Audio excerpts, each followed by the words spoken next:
Every corporation, every nation, and every religion might be an actual living entity, a psychic being created by collective human thought that's now autonomous and feeding on your attention. Now, these are called egregores, and occultists have known about them for centuries. The concept is simple but pretty disturbing. When enough people focus their mental energy on the same idea, symbol, or organization, that concentrated attention creates a thought form that takes on its own life.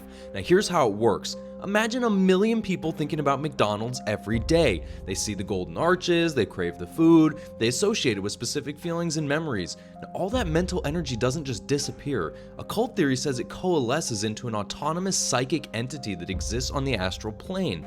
Now, the egregore of McDonald's isn't the corporation itself, it's the living thought form created by billions of human minds engaging with the brand. Now, here's the disturbing part.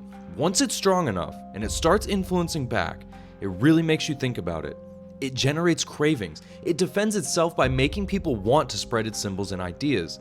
Now, mystery schools recognized this centuries ago. They understood that when initiates gathered and focused on specific symbols, deities, or principles, they were literally creating group minds, which were like entities sustained by collective belief that could communicate with members, protect the order, and perpetuate its teachings even after the founders died. Now, the Rosicrucians had an egregore, the Freemasons cultivated one, and every magical lodge with consistent ritual work was feeding and maintaining a thought entity that existed independent of any individual member, according to occultists. But here's where it gets broader. Nations have egregores. The American egregore is sustained by millions of people pledging allegiance, saluting flags, and singing anthems. That's not just a patriotic ritual, it's actually feeding a collective entity that embodies America as a living concept, and that entity influences how its citizens think, what they value, and how they see the world. Now, religions are the most powerful egregores. Christianity isn't just a set of beliefs. It's a 2,000-year-old thought form sustained by billions of minds across history, all focusing on the same symbols, stories, and prayers. Now, that concentration of psychic energy creates something that acts with apparent intelligence, guiding believers, inspiring movements, and perpetuating itself across generations. Modern examples are everywhere. Political movements create egregores. Online communities create egregores. Even memes, if they spread widely enough, can generate weak egregores.